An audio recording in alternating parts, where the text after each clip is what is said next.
جب آپ مزاح ٹیم سے ملے تو شیخ رشید کی باڈی لینگویج کیسی تھی؟ دیکھیں اس وقت ہم کسی کا مذاق نہیں اڑاتے، نہ پہلے میں مذاق اڑاتا رہا ہوں، نہ میں اس چیز کے حق میں ہوں، لیکن وہ سارے شرمندہ تھے کیونکہ ان کو جو پتہ تھا کہ ہم نے غلط کیا، انہوں نے اعتراف بھی کیا ہم سے غلطی ہوئی، اب ہم اس کو ٹھیک کرنا چاہتے ہیں۔ ہم آج بھی امید رکھتے ہیں کہ اللہ کرے وہ دل سے یہ بات کر رہے ہوں وہ ٹھیک ہی کریں۔ اصل میں یہ ان جو حضور کے غلام ہیں نا، ان کی قربانیوں کا نتیجہ ہے۔ جب تک یہ لوگ صرف امید رکھ کے بیٹھے تھے وہ باتیں نہیں کرتے تھے، جب ان لوگوں نے قربانیاں دیں، دیکھیں میں نے بھی کہا، یہاں بھی ہم کہتے ہیں یہ ظلم کی انتہا ہے۔ ہم اپنے ملک میں رہ رہے ہیں نا، ہم اسرائیل میں تو نہیں رہ رہے، ہم ناموس رسالت کے نام پر مارچ کر رہے ہیں، کوئی مہنگائی کے نام پر نکلا ہوا ہے، کوئی بجلی کے بل کے لیے نکلا ہوا ہے، کوئی اپنی ذاتیات کے لیے نکلا ہے۔ ہمارے کارکن تو حضور نبی کریم صلی اللہ علیہ وسلم کی عزت و ناموس کے لیے نکلے ہوئے ہیں، تو کون سا جرم ہے ان پر گولیاں برسا دیں؟ یار ہمارے 12 بندے شہید کر دیں اور سینکڑوں بندے ہمارے زخمی کر دیں،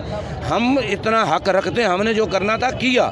ہم مذاق نہیں اڑاتے۔ ہم نے ان کو خوب، ہم نے کہا تم نے اگر ہمارا خون بانا ہے تو پہلے ہمیں ختم کرو۔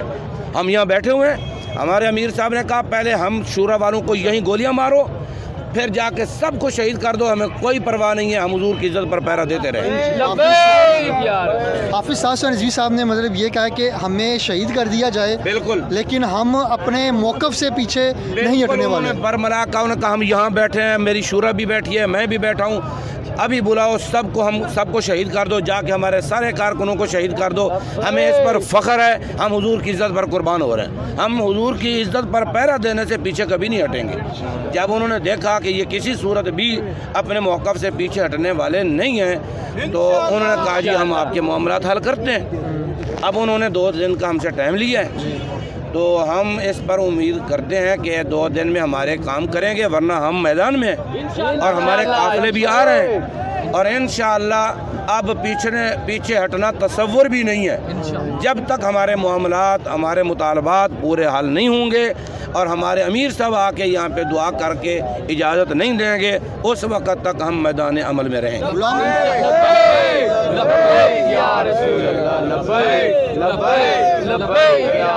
غلام عباس فیضی صاحب، ایک سوال نا جو بہت اہم ہے، جو اس وقت عوام کے اندر گردش کر رہا ہے کہ اس کا مطلب ابھی مذاکرات نہیں ہوئے، ابھی صرف انہوں نے ٹائم مانگا، اور آپ نے کوئی مذاکرات کی کوئی مطلب پیشکش کی ہے کہ ہمارے یہ مطالبات ہیں، یا اس طرح کی بھی کوئی بات نہیں ہوئی کہ جسٹ ابھی کرنٹ سچویشن کو لے کے بات ہوئی ہے؟ باتیں ساری ہوئی ہیں، چونکہ جب انہوں نے ٹائم مانگا ہے تو ہم اس کو مذاکرات کی فائنل شکل تو نہیں دے سکتے نا، وہ تو تب ہے وہ اسی وقت ہمارے مطالبات مان کے ہمارے ہاتھ میں پکڑاتے، بھئی یہ 4 شیڈول ختم، یہ تمہاری لیڈرشپ ہے، ان کو لے جاؤ۔ اور فرانسیسی سفیر کے بارے میں انہوں نے کہا بھی وہ آیا ہی نہیں ہے، آپ کی دھمکیوں کی وجہ سے اس کا ٹائم اس وقت ختم ہو گیا تھا، دوبارہ ہم نے ان کو بلایا نہیں، بار بار وہ ریکویسٹیں کرتے رہے، ہم نے نہیں بلایا۔ ہم نے کہا ہم اس کی تصدیق کریں گے، اگر نہیں ہوگا تو ٹھیک ہے، ہمارا تو مطلب یہ ہے نا ان گستاخوں کا سفیر نہ ہو۔ اگر انہوں نے کہا جی ہم کس کو نکالیں جو ہے ہی نہیں، ہم نے کہا ہم اس کی تصدیق کریں گے، اگر تصدیق ہو گئی کہ واقعی نہیں ہے تو پھر ہمارا مطالبہ بھی یہی تھا، نہ ہو پھر ہم اور کوئی بات نہیں کریں گے، اگر ہوگا تو اس کو دفع کرنا پڑے گا۔ شاہ صاحب، مطلب آپ کے 3 مطالبات ہیں، پہلا جو مطالبہ ہے 4 شیڈول ختم کیا جائے، سب سے پہلا سفیر ہے، سب سے پہلا سفیر ہے۔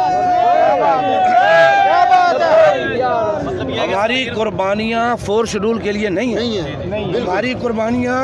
اپنے مقدمات کو ختم کرنے کے لیے نہیں ہیں۔ ہمارے 40 سے 50 بندے انہوں نے کیوں شہید کیے، کس جرم پر شہید کیے؟ ہم پوری قوم سے پوچھتے ہیں یار اس ملک میں سب سے بڑا جرم حضور کا نام لینا ہے، وہ تو جرم ہم کرتے رہیں گے۔ اس لیے جس مقصد کے لیے قربانیاں دیں وہ مقصد سب سے پہلا ہے، وہ اسی طرح رہے گا، وہ جب تک حل نہیں، ہمارے مطالبات کوئی حل نہیں ہوئے۔ اللہ تعالیٰ فضل فرمائے گا، امید ہے کہ وہ ہمارے 2 دنوں میں جو انہوں نے وعدہ کیا وہ مطالبات پورے کریں۔ غلام عباس فیضی صاحب، ایک سوال جو بڑا اہم ہے، آپ نے بھی کہا 12 شہادتیں، ہمیں معلوم ہوا تھا کہ 6 شہادتیں ہوئی ہیں، تو داتا دربار کے اوپر معلوم تھا 2 تھیں، وہاں سے یہاں تک پہنچتے 10 شہید اور ہو گئے، اور شہید ہو گئے، اس سے بھی بڑھ سکتے ہیں، جتنے حالت خطرناک ہے نا ہمارے شہداء کی، زخمیوں کی۔ اب دیکھیں ایک آدمی کو سر میں گولی لگی، ابھی وہ شہید نہیں تھا، ہم نے ان کو اسپتال بھیجا، اور ایک بندہ وہ تھا جس کو یہاں دل پہ گولی لگی آر پار تھی، اس کو بھیجا، وہ راستے میں شہید ہو گیا۔ اب جس حال میں انہوں نے گولیاں برسیں، انہوں نے اندھوں کی طرح گولیاں برسیں، انہوں نے تو ایسے گولیاں برسیں جیسے کسی دشمن لوگوں پر گولیاں برسائی جاتی ہیں۔ ان نہتے لوگ یا جن کے پاس ڈنڈا بھی نہیں ہے، ان کا خون اتنا سستا تو نہیں ہے۔ ہم پوری دنیا کو بتانا چاہتے ہیں، تمام مسلم قوم کو بتانا چاہتے ہیں، خصوصاً پاکستانی بھائیوں سے کہنا چاہتے ہیں، ہمارے اس مسئلے کو سمجھو۔